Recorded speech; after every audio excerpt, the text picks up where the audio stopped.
Juan Enrique Cadiñanos, muy buenos días. ¿Qué tal? Muy buenos días, José Antonio. Decía limitado el daño, pero el miedo sigue todavía presente en el mercado al mismo nivel que el 5 de agosto, cuando tuvimos aquella caída. No tanto, es verdad que yo creo que la situación es distinta en cuanto al impacto y sobre todo la repercusión que pueda tener a nivel mundial. Pero volvemos otra vez a ver una foto muy negativa, volvemos otra vez a ver un balance en general bastante pésimo, sobre todo a nivel sectorial, en el que hemos visto cómo jornada tras jornada, y en este caso vamos viendo cómo el performance del día de ayer en general en Estados Unidos a nivel sectorial fue bastante crítico. Podemos hablar de ciertos sectores que se salvan, consumo defensivo, la parte de utilities, parte en este caso de salud, pero el resto de sectores claramente negativos, sobre todo la parte tecnológica, como se sigue pegando varapalo tras varapalo. Hemos visto un verano bastante complicado para este sector, difícil, sobre todo en cuanto a que ha sido distinto, ¿no? Hablamos de un sector que normalmente funciona como refugio, funciona como un sector defensivo, y yo creo que este verano ha quedado claro que ha vuelto de nuevo, ¿no? La volatilidad a la renta variable en un escenario, como digo, bastante complicado. Estoy de acuerdo con Powell en el Jackson Hole cuando hacía referencia a que el empleo es un problema. Lo llevamos diciendo más de 2 años, que el empleo en Estados Unidos es un problema. En Europa también lo es, por supuesto.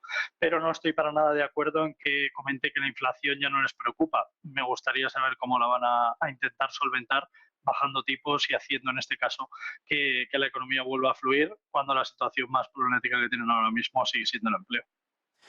A partir de aquí, ¿qué se puede esperar? ¿Es un movimiento que debería paliarse cuando nos acerquemos a las elecciones estadounidenses o está más en el fundamento del inversor, está más en la decisión de la Fed, está más en fundamentales del mercado ahora mismo?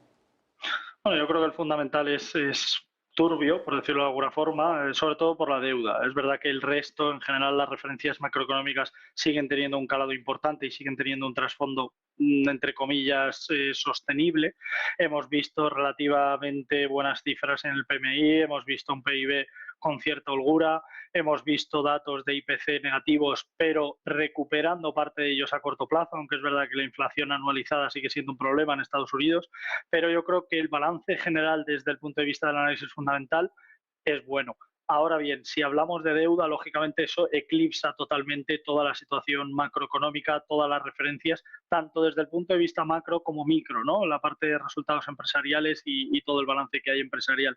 No hay que olvidar que en el año 2024, a principios del año 2024, Estados Unidos solicitó en marzo el quite, en este caso del techo de la deuda, por riesgo de quiebra sistémica, es decir, riesgo de impagos, ¿no? A deudas tanto a particulares como a países. Y esto, lógicamente, es un problema que parece que ya nos hemos olvidado de él y que, lógicamente, esto va a traer cola y que va a traer mucho mensaje de fondo en el medio plazo. La situación, como digo, es complicada, pero aún así vamos viendo como los precios en cuanto a los índices de renta variable generales van siguiendo y van acercándose a máximos. En el caso del Standard & Poor's, en el caso del Nasdaq, en el caso de la parte del DAX, en el caso del Dow Jones, en índices y en otro tipo de activos como ha podido ser el oro y ciertos metales. En general vamos viendo una renta variable que sigue bastante compacta, que sigue bastante sólida. Es verdad que tenemos cierta volatilidad con volumen creciente en caídas, como podemos ver en el gráfico del Standard & Poor's, en el cual veíamos cómo no conseguía volver a intentar ese ataque hacia el entorno de los 5.670 puntos y vuelta de nuevo a caer con esta sesión en la jornada de ayer bastante negativa y, como digo, con un volumen interesante, ¿no?, en cuanto a ese retroceso.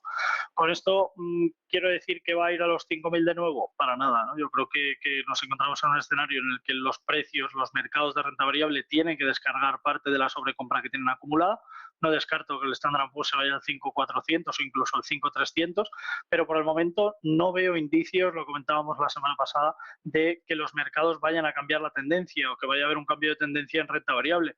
Por lo tanto, yo creo que el escenario seguirá estando ahí. Esa posible bajada de tipos en la Reserva Federal, que irá acompañada de gran parte del resto de bancos centrales, también dará alas a una economía y a una renta variable tanto en Estados Unidos como en Europa, que podrá apoyarse ante esa acción para volver de nuevo, ¿no?, a reflejar impulsos en sus balances. Hemos comentado esta mañana, hemos visto una fotografía alrededor del petróleo, Juan Enrique, y de cómo además una pérdida de soportes, dicen desde distintas casas de análisis desde Estados Unidos, de los $67 le llevaría al petróleo a los 55, es decir, que cuidado que el suelo puede estar todavía complicado. Está el tema de Libia, está el tema de Irak, está toda esa fotografía de Kazajistán alrededor de una producción que estaría dejando ahora mismo la posibilidad de que una demanda menor para una producción demasiado amplia nos deje una holgura que puede ser peligrosa para el precio del petróleo. ¿Qué puede hacer el inversor en ese entorno en el que el suelo está complicado? Hay miedo a que eso se rompa. Bueno, está muy complicado y es verdad que la situación es cuanto menos difícil, ¿no? Me refiero a que gestionar el escenario actual no es fácil, estoy de acuerdo. Yo creo que no hay indicios en este caso a que podamos ver un riesgo mayúsculo, ¿no?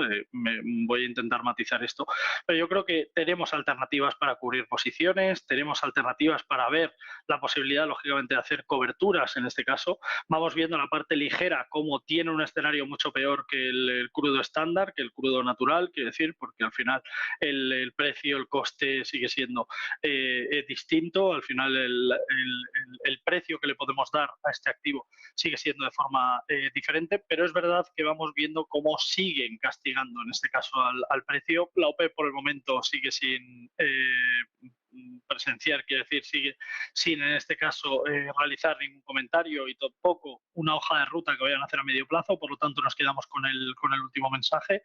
No les preocupa, el precio podría incluso caer al entorno de los 50, incluso $45 por barril, y esto no nos preocuparía porque seguirían estando en buen balance y con buena producción. Por lo tanto, yo creo que el escenario para la parte del crudo a medio plazo podría seguir siendo bajista, porque como os digo, al final lo que tenemos que hacer es siempre balance de cuál puede ser el escenario más probable. El escenario más probable, la OPEP ha hecho referencia a que los precios pueden caer y que no les preocupa, y la tendencia a nivel desde el punto de vista técnico, seguimos viendo cómo es perder niveles importantes de soporte. Por lo tanto, puede haber indicios, y de hecho yo creo que los hay, de que el crudo, la parte del Texas, la parte del WTI, la parte de ligera, pueda seguir reflejando caídas en el corto plazo y que pueda de alguna forma seguir perdiendo niveles de referencia. Por lo tanto, no nos empecinemos en este caso en abrir posiciones largas o en ver una tendencia alcista donde no la hay, máximos y mínimos decrecientes, perdiendo niveles de soporte importantes.